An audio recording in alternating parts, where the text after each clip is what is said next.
Hello les amis, j'avais vraiment envie de partager des réflexions, des pensées, des encouragements avec vous pendant cet été. Et puis, plutôt que de faire des masterclass, je me suis dit que les audios, les podcasts pouvaient être un format beaucoup plus intéressant et dans le cadre en fait de l'été, du soleil, parfois de la plage ou des vacances pour ceux qui ont la chance de partir.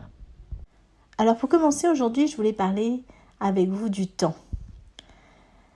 En effet, c'est un sujet qui me passionne. Je trouve que le temps, c'est quelque chose d'infini et en même temps de tellement unique.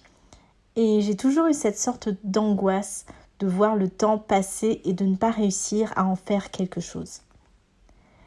J'avais envie de te dire que, en fait, chacune de nos journées est vraiment unique. Et parfois, on l'oublie, en fait. On l'oublie parce qu'on est porté par notre quotidien, on est porté par notre train-train, par nos difficultés, par nos pensées, par nos peurs aussi. Et du coup, on oublie que chaque journée est vraiment unique, chaque seconde est vraiment unique. Et c'est ça que j'ai envie de partager avec toi aujourd'hui. Est-ce que tu te rends compte que chaque seconde que tu passes, chaque minute que tu passes, jamais tu ne pourras le rattraper quoi que tu fasses. On ne rattrape pas le temps. C'est quelque chose qui n'a pas de prix et qui est tellement précieux et pourtant qui t'est donné, qui t'est offert. C'est cadeau, ton temps est ton temps. Il t'appartient vraiment, il t'appartient pleinement. Alors j'avais vraiment envie de t'encourager à prendre soin de ce temps bien sûr et à voir comment tu peux faire que chacune de tes journées compte. À une certaine époque, chaque soir, j'écrivais mes 3 gratitudes de la journée par exemple, pour essayer de vraiment retirer les bienfaits de chacune de mes journées. C'était parfois des choses extrêmement importantes, des réussites, des victoires, et puis parfois c'était vraiment des petites choses comme un rayon de soleil ou un moment où je me suis sentie bien dans la journée, une rencontre impromptue par exemple aussi.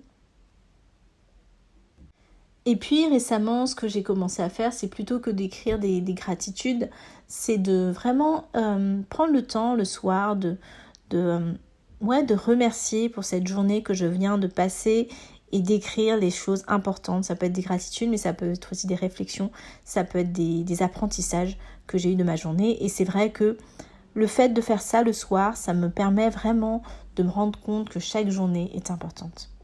Alors si c'est une pratique qui te semble intéressante, je t'invite à tester ces gratitudes ou ce temps d'écriture le soir. Et puis j'ai envie aussi de te dire que ta journée, tes secondes, tes minutes t'appartiennent.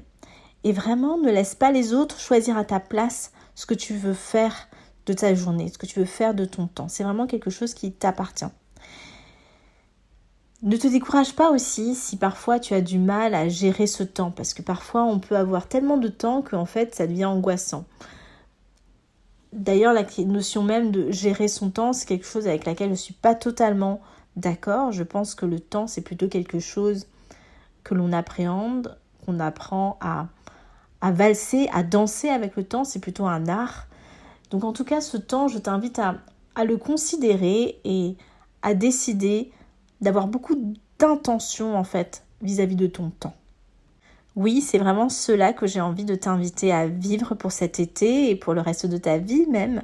Faire que chacune de tes journées compte. Qu'est-ce que tu pourrais faire pour que chacune de tes journées compte vraiment ? Et voilà, c'est avec cette question que j'ai envie de te laisser aujourd'hui. Et je serais ravie d'avoir tes retours, tes réflexions concernant cette question du temps qui passe. À bientôt!